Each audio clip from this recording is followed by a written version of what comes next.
Si de algo saben las abejas, es de flores. Hay de todo tipo y para todos los momentos.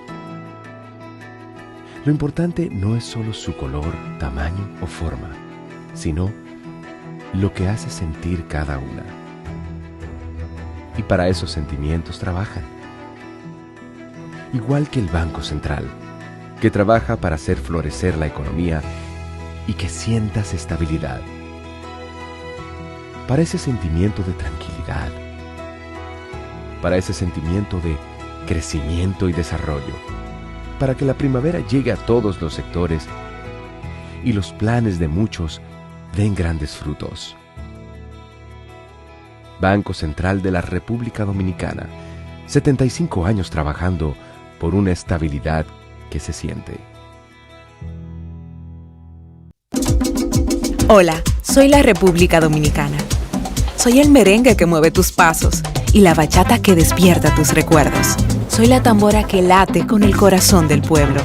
Soy el sabor de un sancocho compartido.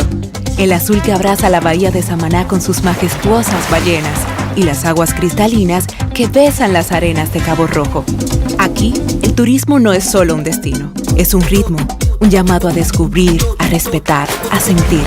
Porque cada sonrisa que encuentras, cada rincón que exploras, es un pedazo del alma que cuidamos con esmero. No vengo solo a sorprenderte, vengo a contarte que quien llega no solo se lleva recuerdos, se lleva un pedacito de nuestra esencia que lo acompaña para siempre. República Dominicana, reservada para el mundo. Banreservas, firme aliado del turismo dominicano.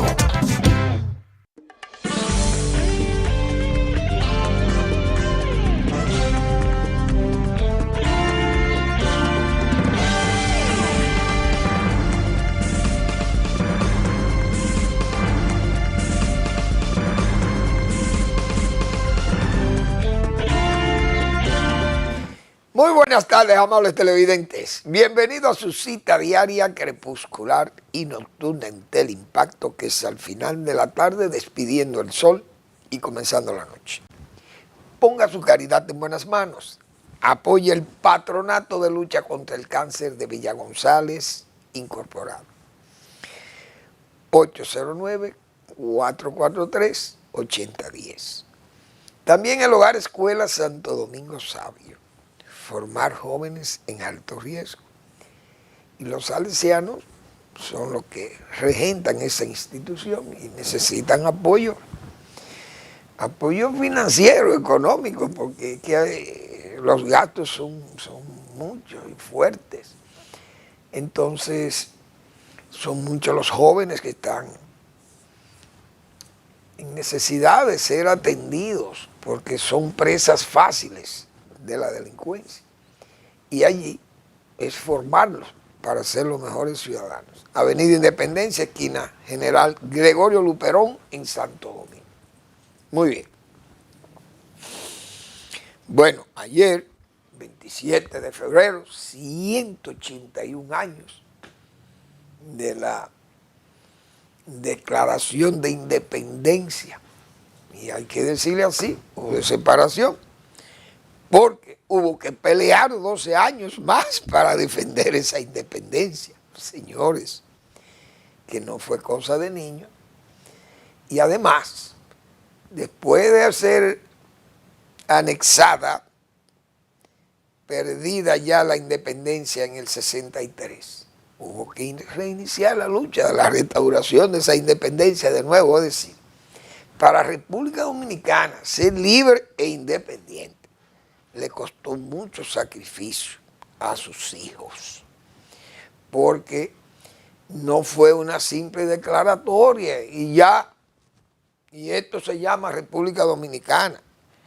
Hubo que pelear batallas significativas, una y otra no tan, tal vez un poco más subida de fama, vamos a llamarle así, algunas de esas grandes batallas que se describen, pero todo dominicano que ha leído la historia de la República Dominicana, todo extranjero, sabe que el sacrificio fue duro que no fue fácil. Lo doloroso es que todavía hoy, 181 años, tengamos tantos problemas graves. Primero, problemas que atentan contra la dominicanidad, que atentan contra la nacionalidad, la soberanía, la independencia, por conductas de políticos oportunistas, políticos demagogos, y además por la misma corrupción, descuido y la incapacidad de manejar también la cosa pública, porque vemos necesidades tan sentidas de comunidades. Vi yo ayer, no sé, en el periódico, una comunidad tiene 9 años esperando que le llegue un poco de agua potable. Pero son comunidades cercanas de aquí y no hay forma de que se le llegue el agua ahí. Y así hay, pero centenares probablemente de comunidades rurales y urbanas que están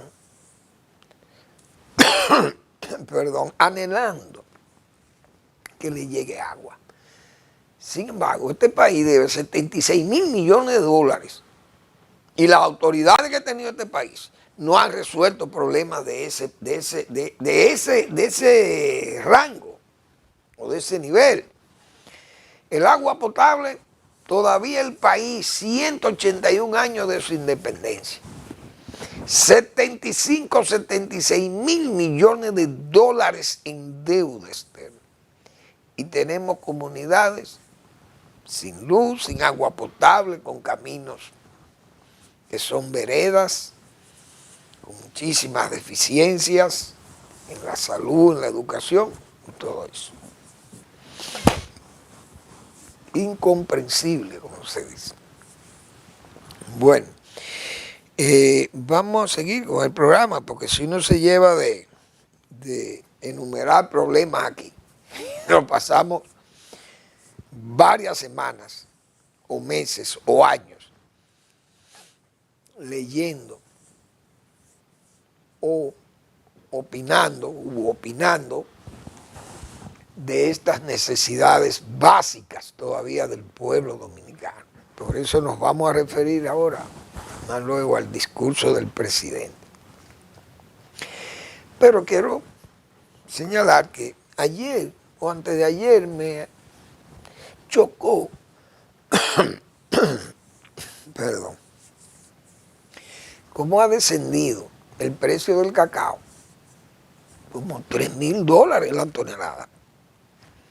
Y pensé, algo anda, algo pasa. Porque esos precios del cacao, casi en $12,000 que llegó la tonelada ahí,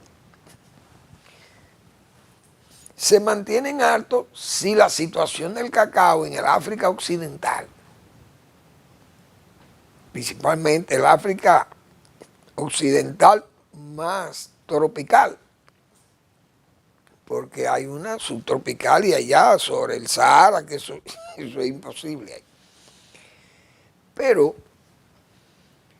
cuando esas zonas africanas tienen problemas, por ejemplo, de clima, sequía o abundancia de lluvias, problemas de plagas o problemas también de enfermedades que son muy duras, esas enfermedades endémicas en África, y afectan mucho, y afectan todos los cultivos y todo, la gente se enferma y bueno, muchísimos problemas. Los caminos se deterioran con las lluvias, etc. Entonces, si esas conductas, o mejor dicho, esas situaciones que se presentan ahí, son situaciones que afectan el cultivo, van a incidir directamente en los precios. Pues ayer leí de la agencia Bloomberg que Ghana, que es un país, señores, que produce 1.700.000, 1.500.000 toneladas de cacao. Oiga bien, esos son números pesados. Nosotros tenemos muchísimo cacao sembrado, como dice, un país pequeño. pero nosotros podemos exportar 80.000 toneladas. Esta gente tiene 1.500.000 y 1.600.000 toneladas, igual que Costa de Marfil y eso. Entonces, Ghana en enero entró al mercado en este año 560.000 toneladas de cacao. Y el año pasado solamente pudo servir para la misma época 330.000. Es decir, ha suministrado 240.000 toneladas más que el año pasado. Ya eso comienza a deprimir los precios, porque eso es lo que hay. Esos son productos que están sujetos a los precios internacionales. Cuando el cacao comienza a bajar, entonces las autoridades no hablan más de eso. Porque eso es lo que pasa. Yo decía que ustedes verán las autoridades gubernamentales echándose los elogios de que ese cacao y ese café que produce el poco que podemos exportar, bueno, tienen precios excelentes y está muy bien los cacauteros. Entonces el gobierno o las autoridades de agricultura van y hacen muchísimos actos y todo bien, y estamos haciendo viveros y estamos entregando y dándole asistencia a nuestros cacauteros. Pero cuando el precio se deprime, no aparece. ¿Qué es lo que usan del cacao? A las exportaciones, el presidente ayer, las exportaciones subieron 13.000 millones de dólares. Muy bien. ¿Pero qué fue lo que se exportó? ¿Más productos o es el precio de los productos que se exportan? Porque el de oro vale, una onza de oro vale casi $3.000. Y entonces, ¿se exportó más oro o se exportó más dinero? ¿Se recibió más dinero por las exportaciones? Porque eso es lo que hay que ver. El cacao, ¿cuándo se había pagado aquí 20 y 25.000 pesos y hasta 30.000 pesos por un quintal de cacao? Entonces, si usted exporta ese cacao sale caro en el exterior. Entonces, esos dólares, ¿cómo se computan? Bueno, como exportación dominicana. Entonces, no se pueden jugar con los números y con las cifras, porque a veces se quiere impresionar. Bueno, nosotros subieron las exportaciones agrícolas, fueron incrementadas en $3.000 más que el año pasado. Pero probablemente son $3.000, no, 3.000 millones de dólares. ¿Son de qué? De los aumentos de precios de los productos. Pero fue que aumentamos la cantidad de exportación. Entonces, no se puede estar autoelogiándose con esas cosas, pero seguimos más luego. El asunto es que eso ya puede ser indicio de que el cacao buscará estabilizarse en precios un poco más bajos, que no se pueden mantener esos precios tan altos, porque desde luego los consumidores también tienen dificultades, porque la gente entonces no puede comprar los productos derivados de esas materias primas, entonces se hacen inasequibles a la gente, y la gente tiene que protestar eso. Esa es la pura verdad. Entonces, eso en cuanto al cacao, Ghana. Y bueno, vamos a ver lo que pasa. Bien, el presidente va por Uruguay, otro viaje más del presidente, que deben ser ya va como 41. Y yo cada vez que el presidente sale, yo recuerdo al señor que contabiliza los viajes presidenciales, el señor Andrés L. Mateo. Me imagino que estará también tomando nota. Yo me acuerdo cuando jugábamos carabina con los dados, para anotar las puntuaciones, se hacían rayas como si fueran empalizadas y luego se cruzaban esas rayitas empalizadas cuando se completaba 5, por ejemplo. 4 verticales y una quinta que era una perdón, ay Dios mío, pero ¿y qué es lo que yo tengo? Que era una línea inclinada, entonces, para cerrar el número 5. Me imagino que el señor Andrés L. Mateo está contabilizando los viajes del presidente, porque ya son muchos viajes que el presidente ha hecho para tan poco tiempo de ejercicio gubernamental. Bueno, del discurso, señores, aquí los discursos del 27 de febrero.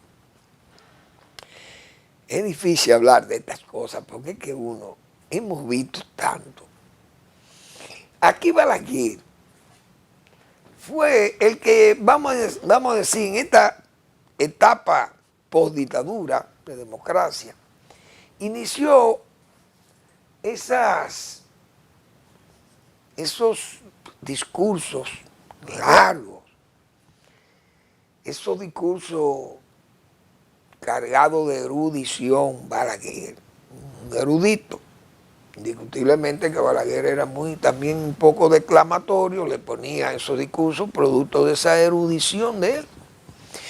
Pero Balaguer, sus discursos estaban fundamentados en la construcción y en acciones de gobierno. Porque, por ejemplo, las acciones del gobierno de la reforma agraria, Balaguer eso lo anunciaba un 27 de febrero. Las construcciones, Balaguer anunciaba esas construcciones, pero se hacían, y se hacían rápido, y se entregaban en tiempo las obras de Balaguer.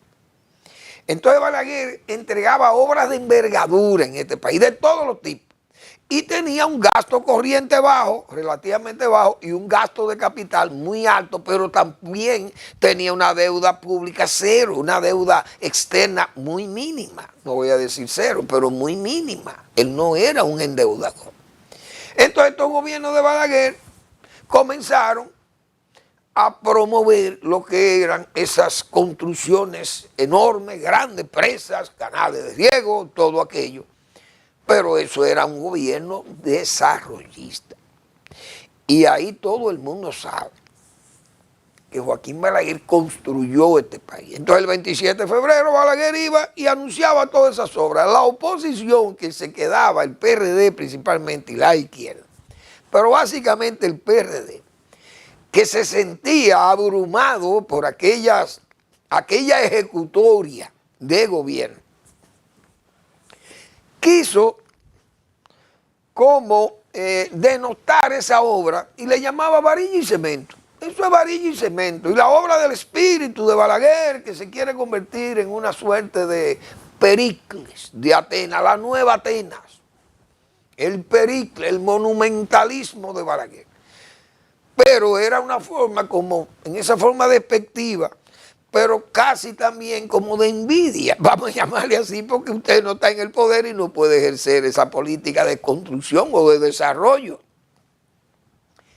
Balaguer amplió toda esa política de desarrollo a todos los niveles de la administración pública o del Estado. Hizo oficina pública, Balaguer construyó toda la infraestructura de este país y está ahí. Tan visible. Perdón. Eso es varilla y cemento. Bien. Quienes criticaban eso y esos discursos largos de los 27 de febrero son los mismos que nos han gobernado hoy. Y diríamos en el pasado próximo, el PLD, el PRD y el PRM, todo ese ADN fue crítico severo de aquellos discursos de Balaguer. Muy bien. Balaguer se fue a la oposición, vino el gobierno del PRD, gobernó, entonces los gobiernos del PRD se encargaron de cambiar esa política. Los 27 de febrero, ¿qué iba a hablar el PRD al Congreso? De los avances democráticos, se hablaba de la política, se hablaba de mejoras salariales, y es verdad que hubo mejoras salariales. Aquella política ay Dios mío, de la economía inducida, algo así creo que le llamaban, que era una forma de gastar mucho dinero desde el poder para, diríamos, hacer avanzar la economía, dinamizar la economía. Entonces, esa era una política de hacer empleo, aunque fuera empleo oficial. El gasto. Gastar mucho porque era una política de economía inducida. Bien. Comenzaron los préstamos, entonces vino el gobierno de Salvador de Blanco, con el mismo sistema político, el PRD gobernando, y al final terminaron sin la varilla y el cemento. Entonces los reformistas se burlaban de los PRDistas y por eso vino Chencho, aquellos spots electorales que ponían contra la pared al PRD. ¿Y tu obra dónde está? Cítame 5 obras importantes hechas por el PRD. Y los PRDistas se quedaban mudos, porque la política de varilla y cemento era una política, no era una política monumentalista o una política como para explotarle los ojos, como se dice a la oposición, sino para dejar resultados al país y que la gente, las necesidades de las comunidades están ahí. Y las obras, cuando usted hacía una avenida o un parque que se le criticaban a Balaguer, hoy lo primero que fueron a disfrutar esa avenida y ese parque fueron sus críticos. Vamos a la pausa y volvemos.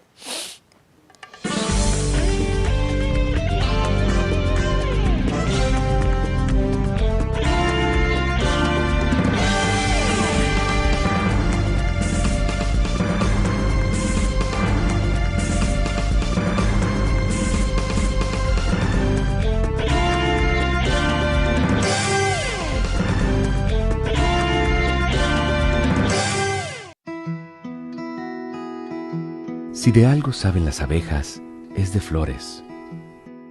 Hay de todo tipo y para todos los momentos. Lo importante no es solo su color, tamaño o forma, sino lo que hace sentir cada una. Y para esos sentimientos trabajan. Igual que el Banco Central, que trabaja para hacer florecer la economía y que sientas estabilidad. Para ese sentimiento de tranquilidad, para ese sentimiento de crecimiento y desarrollo, para que la primavera llegue a todos los sectores y los planes de muchos den grandes frutos. Banco Central de la República Dominicana, 75 años trabajando por una estabilidad que se siente. Hola, soy la República Dominicana. Soy el merengue que mueve tus pasos y la bachata que despierta tus recuerdos. Soy la tambora que late con el corazón del pueblo. Soy el sabor de un sancocho compartido, el azul que abraza la bahía de Samaná con sus majestuosas ballenas y las aguas cristalinas que besan las arenas de Cabo Rojo. Aquí, el turismo no es solo un destino, es un ritmo, un llamado a descubrir, a respetar, a sentir. Porque cada sonrisa que encuentras, cada rincón que exploras, es un pedazo del alma que cuidamos con esmero. No vengo solo a sorprenderte, vengo a contarte que quien llega no solo se lleva recuerdos, se lleva un pedacito de nuestra esencia que lo acompaña para siempre. República Dominicana, reservada para el mundo. Banreservas, firme aliado del turismo dominicano.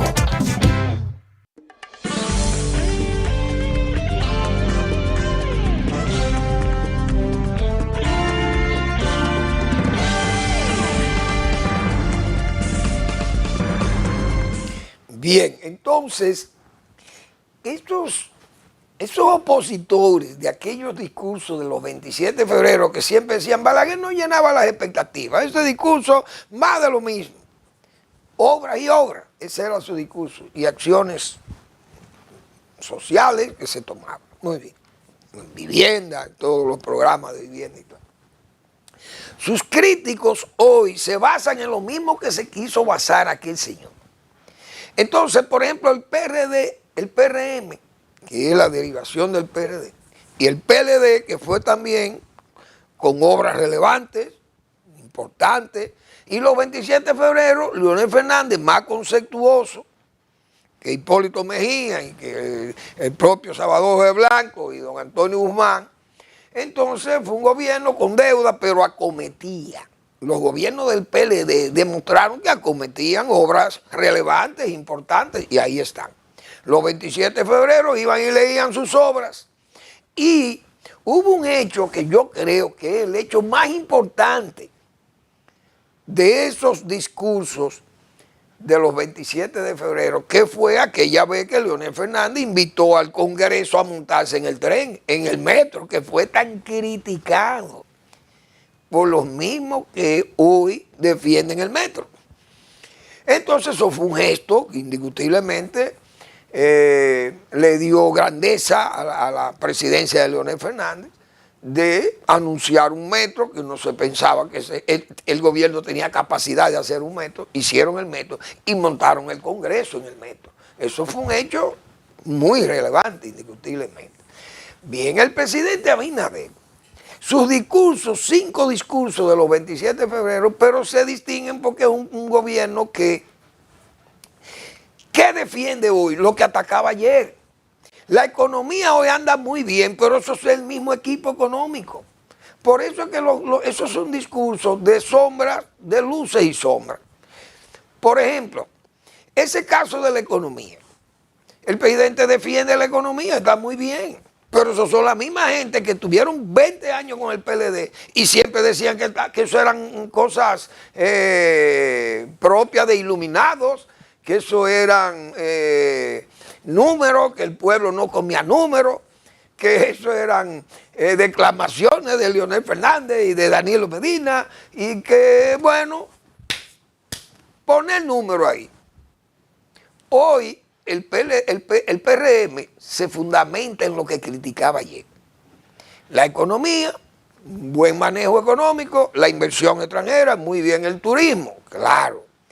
Este gobierno se distingue porque en el turismo ha hecho un gran esfuerzo, excelente esfuerzo. Y el manejo de la economía está muy bien porque también el PRM y principalmente el presidente Abinader reconoció que el equipo de Valdés y ese equipo económico que él tenía ahí, o ha rendido el trabajo, ha hecho su trabajo. Todo el equipo de finanzas, y de superintendencia de banco de reserva, aduana, etcétera, todos los recaudadores de la Dirección de Impuestos Internos también. Es decir, que el Estado que encontró el PRM es sobre ese Estado que ha estado trabajando. ¿Por qué? Porque es un gobierno que no se distingue por sus obras. Las obras de envergadura llevan mucho atraso. Entonces el presidente casi ha tenido que enmudecer con esos proyectos o esas ejecuciones porque no avanzan como se quería que fueran y como se planearon. Entonces la oposición le saca filo a ese tipo de conducta, la deuda externa muy alta, pero el presidente sigue utilizando un argumento de ficción, digo yo, y es el de redujimos la deuda, porque la relación deuda-PIB es más baja ahora, presidente, pero debemos 75 mil millones de dólares.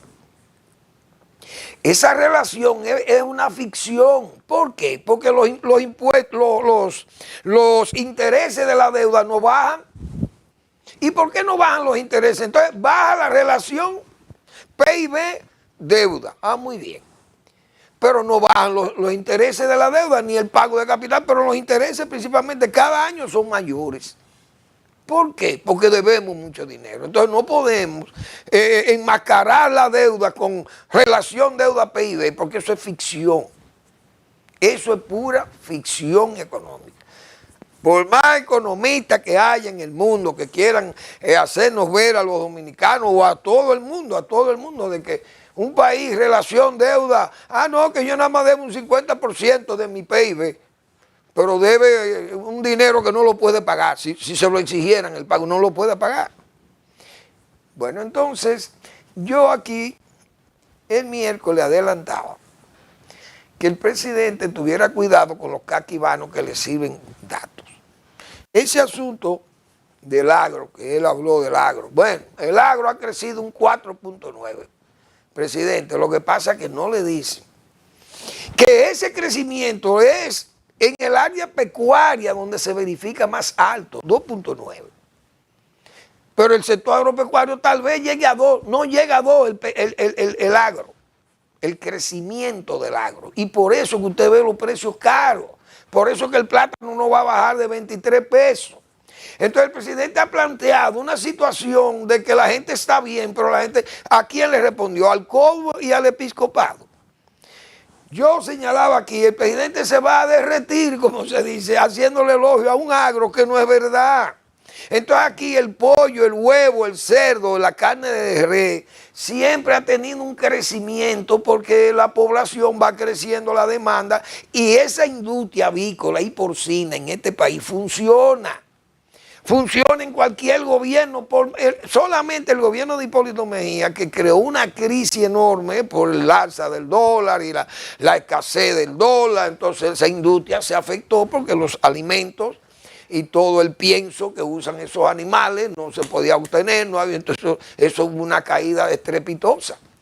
Pero aquí hay que ver que se recuperó. Yo recuerdo, eso eran cifras que, por ejemplo, la producción de huevos era 90 millones de huevos que se producían aquí al mes, en el gobierno, ya al final del gobierno de Hipólito Mejía, y en el gobierno de Leonel Fernández se estaba produciendo más de 150 millones de huevos, se duplicó.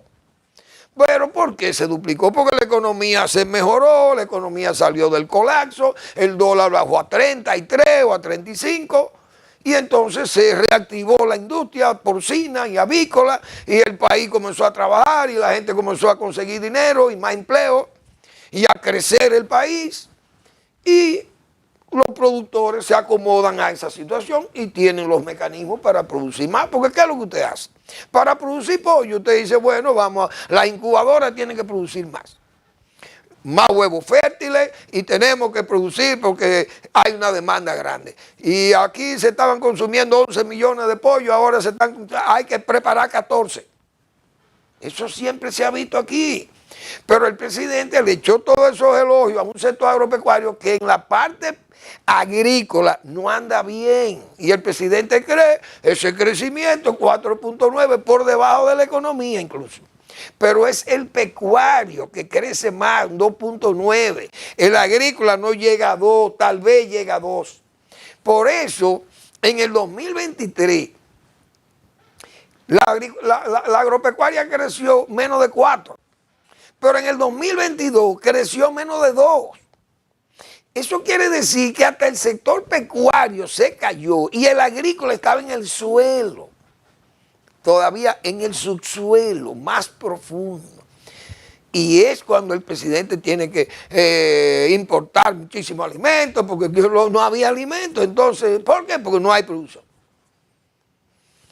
Yo creo que el presidente fue muy elogioso con esos sectores, porque, por ejemplo, la educación. El presidente se derrotó hablando de la educación, pero todo el mundo sabe que ese Ministerio de Educación no se manejó bien. Ahora, ¿cómo es posible que usted hable bien, el presidente elogia, por ejemplo, obras públicas, educación, bien, los elogios y el agro? Entonces, acepta la renuncia o despide a su ministro de Obras Públicas y al ministro de Educación. Entonces no se explica. Porque si la economía funciona bien, lo ideal es que Valdés siga ahí. O Samuelito, o Yayo, todos esos muchachos del equipo económico de Hacienda y el de superintendente de banco y impuesto interno. Si esa gente está trabajando bien, ahí se ve el trabajo y ellos siguen. O el de turismo. Bien. Pero yo no voy a quitar a un secretario de Educación, no, quédeseme ahí porque yo estoy complacido con usted. O al secretario de Obras Públicas, no, del INE tú no te puedes ir porque tú me has entregado 500, 600 obras y esto está maravillosamente bien. ¿Y cómo se explica que entonces usted quite dos gente que están trabajando bien? Son contradicciones de ese discurso. Realmente, en estos discursos el presidente destacó cosas que son reales. Por ejemplo, la inversión extranjera ha crecido en el gobierno. El gobierno puede decir que el estado de estabilidad, de justicia, la calidad de la justicia, la paz social, la estabilidad macroeconómica, que eso garantiza una buena inversión extranjera, excelente. Que el país genera muchos dólares, que vienen dólares de turismo, que el turismo las zonas francas se han dinamizado y que están exportando más. En resumen, esas áreas donde el presidente entiende que su gobierno ha hecho una gran gestión, nadie le puede regatear eso. La oposición no le puede regatear al gobierno el esfuerzo que ha hecho, por ejemplo, en esa área turística. No se lo puede regatear. No le puede regatear el manejo de la economía. No sé por qué el PLD y la Fuerza del Pueblo critican la economía, porque es que esos son los mismos que trabajaron con ellos. Y si se ha hecho bien hoy, se hizo bien ayer, hay que decir que se ha hecho bien. No entiendo, sinceramente, el discurso de la Fuerza y el discurso del PLD con respecto al manejo de la economía. No lo voy a entender porque son los mismos actores, el mismo método de trabajo, las mismas decisiones de política económica que se están tomando, porque son asuntos ya metodológicos, vamos a llamarle así. Y no se puede andar un día por aquí y otro día por allí, porque es el camino, es un camino recto que vamos trabajando como se tiene que trabajar en eso, y no importa quién esté en el Palacio Nacional. Y si ha trabajado así, entonces hay que decir que eso es así que tiene que ser. La oposición no puede criticarle eso, y el gobierno, bueno, ha tenido que admitir, porque los primeros críticos de ese bienestar de hoy son los que están gobernando, los que están defendiendo el sistema, porque eso era lo que pasaba antes. Pero se negaba aquello. En resumen, estos discursos del 27 de febrero son recursos, los presidentes en forma exclamatoria, por ejemplo, una acción social que Balaguer en sus discursos defendía mucho era la reforma agraria. Pero Balaguer hizo una reforma agraria, pero además hizo una constitución agraria. Y había que ver aquel discurso de Balaguer, entregando aquel 27 de febrero, entregando esas leyes agrarias, el código agrario. Eso era una constitución agraria. Excelente. Hoy la política agraria, social agraria, vamos a llamarle así, del presidente es entregar título definitivo.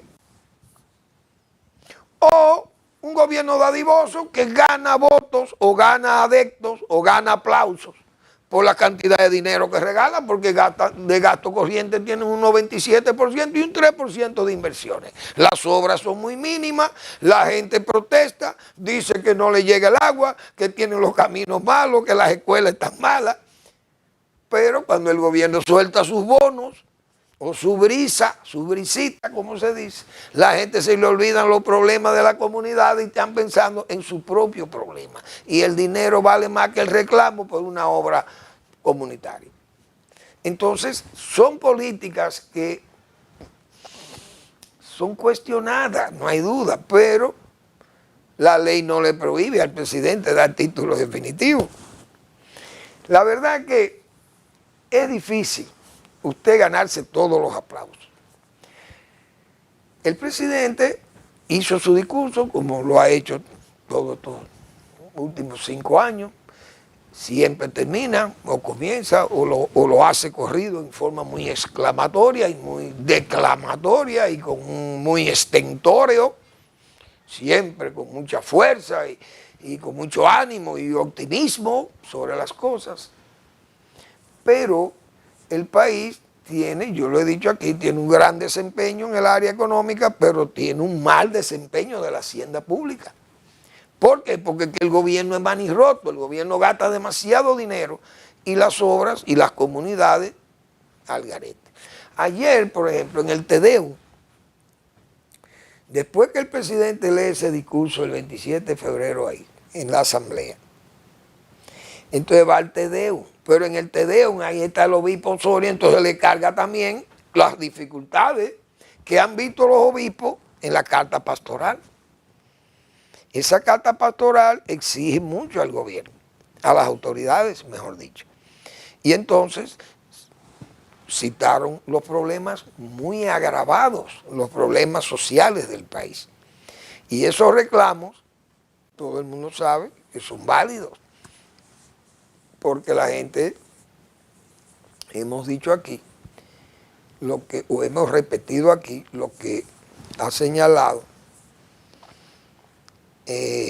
Ernest Bloch, aquel marxista, filósofo marxista que yo he citado aquí, que decía que el estómago es la primera lámpara que reclama su aceite, es el estómago. Óigase bien. O cité también el caso de David Riff y de los probios del hambre. Él dice que la variante más peligrosa de la ira es la del vientre. Entonces, los obispos huyen mucho a las feligresías, los mismos pastores cristianos huyen sus feligreses. La gente le plantea los problemas y ellos lo que hacen es que lo plasman en aquella carta pastoral y dicen todo lo que hay. Pero es evidente que la gente tiene problemas. Entonces yo aquí, que soy un agrónomo y que defiendo el agro y sé, si la gente tiene comida, la gente está tranquila. Pero veo que la gente se está intranquilizando, que los colmados, la gente compra en un colmado un plátano en 35 y 40 pesos. Que va al supermercado y el plátano no baja de 23 pesos, pero si le sube el arroz, le sube el aceite, le suben los huevos, le sube el pollo, la carne de res está inalcanzable y el cerdo está más o menos alcanzable, pero también es cara. Y la gente, esas cosas lo van presionando y las comunidades rurales, las comunidades urbanas que están atrapadas en la periferia de esos barrios, la gente se va sintiendo como acorralado y eso puede ser peligroso. De todas formas hay que valorar el discurso del presidente porque él valora también la parte positiva de su gestión que la tiene. Y hay cosas negativas que nosotros cuántas veces no la hemos señalado aquí, pero son discursos de luces y sombras. Esa es la pura verdad. Vamos a la pausa.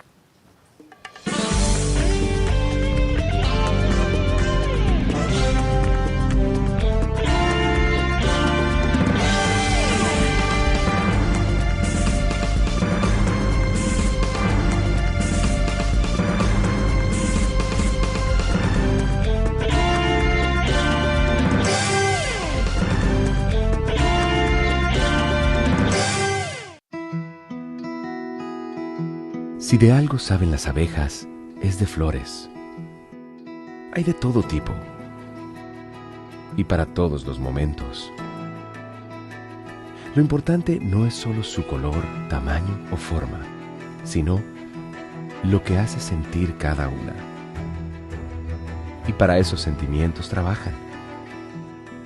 Igual que el Banco Central, que trabaja para hacer florecer la economía y que sientas estabilidad. Para ese sentimiento de tranquilidad, para ese sentimiento de crecimiento y desarrollo, para que la primavera llegue a todos los sectores y los planes de muchos den grandes frutos. Banco Central de la República Dominicana, 75 años trabajando por una estabilidad que se siente.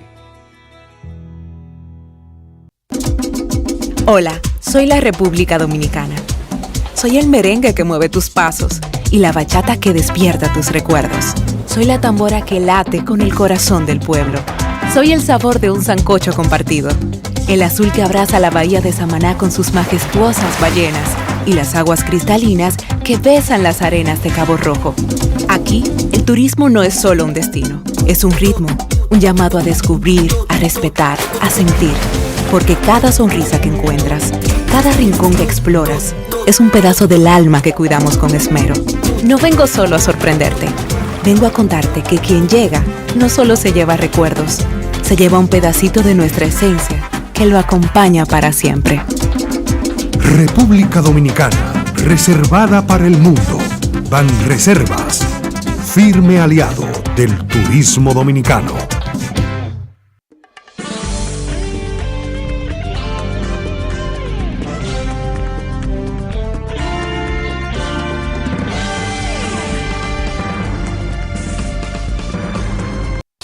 Bueno, para cerrar con el agro, visto por el presidente, que creo que fue muy elogioso con un equipo que el presidente no tiene jurisdicción sobre ese sector, porque ya yo lo he dicho tantas veces aquí que neseo.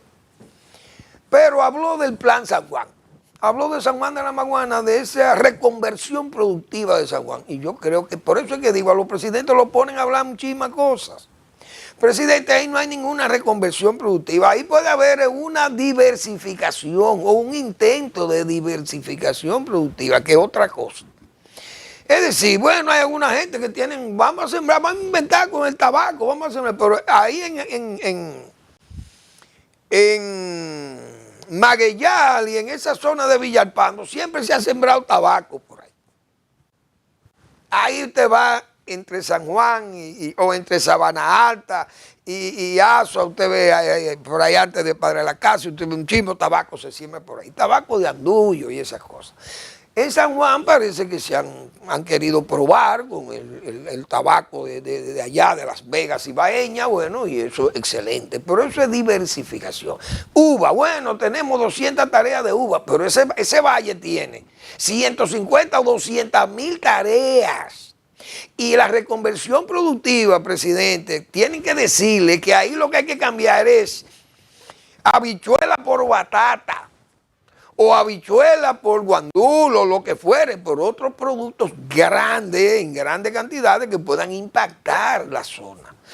Hemos hablado de los invernaderos, yo ahí no sé cuántos son los metros que se habrán instalado. Nosotros siempre pensamos que San Juan de la Maguana podía aceptar 5 millones de metros cuadrados de plasticultura para cambiar el modelo productivo, y ya eso sí es reconversión productiva. Pero, por ejemplo, el presidente no habló de un plan que se avanzó aquí, se habló con muchísima, bueno, en forma redundante, como se dice, que fue el plan de la mecanización y de la transferencia tecnológica, con el Bandex. El presidente ni se refirió a ese plan.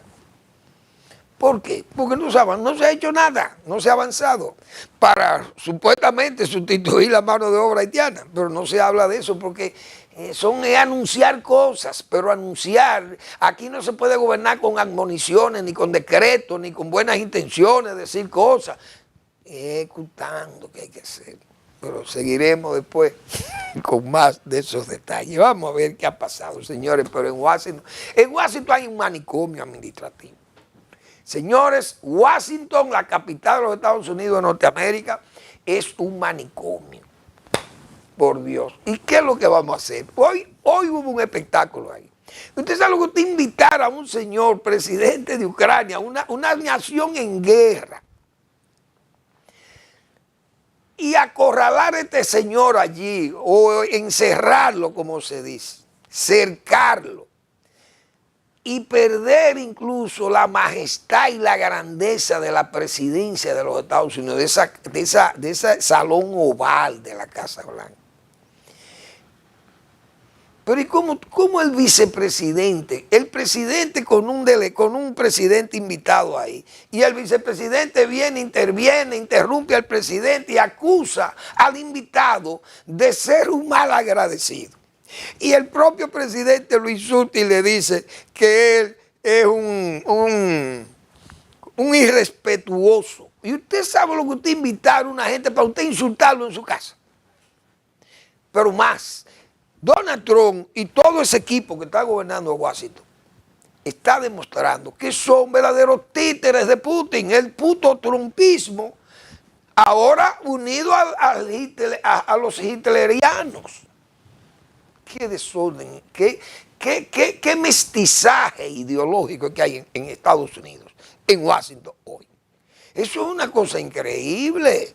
Es decir, Estados Unidos está actuando de una forma. ¿Sabes lo que ese señor decirle a este hombre?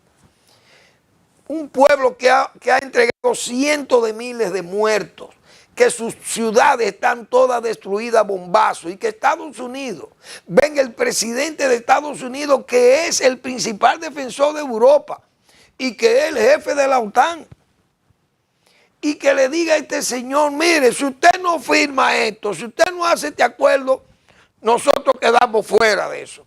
Usted que está perdiendo allí su guerra, usted va a desaparecer ese pueblo, porque Putin y Rusia lo están haciendo muy bien. Pero señor, pero Putin y el señor de Israel, los dos amigos que el señor Donald Trump acoge con más gusto y defiende con más tesón, Son dos requeridos por la Corte Penal Internacional. Él también le abrió fuego a la Corte Penal Internacional porque le está reclamando a esos dos genocidas. Y entonces, ¿quién es que manda en este país, en Estados Unidos? ¿Cómo es posible que Donald Trump se comporte como un títere de Putin, un genocida que ayer, señores, ayer se cumplieron 10 años del asesinato de Boris Nemtsov? Boris Nemtsov, un joven que se destacó mucho en Rusia en tiempo de Yeltsin, de esos jóvenes que al salir ya a caer la Unión Soviética, se declararon políticos, democráticos, y comenzaron a luchar allí contra este señor Putin, que es un hombre de horca y cuchillo, como dicen. El tipo no es demócrata, todo el que se le pone enfrente lo mata. Nemtsov llegó a ser incluso viceprimer ministro de Rusia, tiempo de Yeltsin.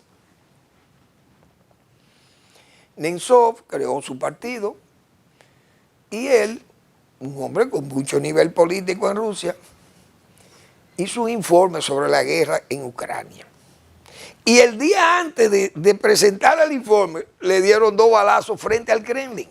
Frente a la oficina de Putin, le dieron 2 balazos por la espalda, lo mataron, iba con su novia. Un tipo que se oponía a la guerra. Y entonces, ¿cuántos son decenas, centenares de amigos o ex amigos de Putin que lo han mandado a asesinar? Y ese es el hombre que lo está haciendo muy bien. El hombre que ha llevado fuerzas norcoreanas e iraníes para pelear una guerra en Europa. Y ese es el hombre que el señor Donald Trump dice que lo está haciendo muy bien.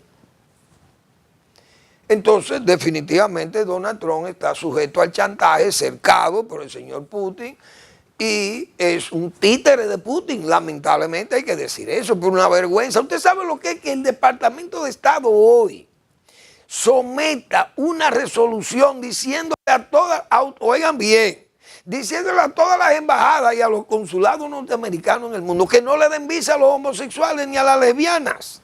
Pero ¿y a dónde que va este país? Pero es una locura, señores. Y usted se imagina un cónsul que le pregunte a una persona, ¿usted es homosexual o es lesbiana? Y él le dijo, sí, yo soy homosexual, pero yo soy una persona normal. Eso no me quita que yo sea serio, que yo vaya a Estados Unidos, que no me le quede allí, que yo no vaya a trabajar para allá, que yo voy de paseo. Oye, ¿usted se imagina algo así a un país que es la antorcha de la democracia de Occidente, Estados Unidos, que un cónsul le tenga que negar la visa a un homosexual o a una lesbiana? Pero por Dios, pero ¿y a dónde que vamos a ir? Es decir, actuando que ni Hitler, esa persecución de Hitler, por ejemplo, a los gitanos y a los negros y a los judíos, bueno, pues hoy entonces la tiene Donald Trump contra musulmanes, homosexuales. Pero eso es una barbaridad, por Dios. Y así el puto trumpismo tiene seguidores que lo admiran y lo quieren. Pero ¿y cómo usted va a mirar este puto trumpismo hitleriano? Eso es una barbaridad.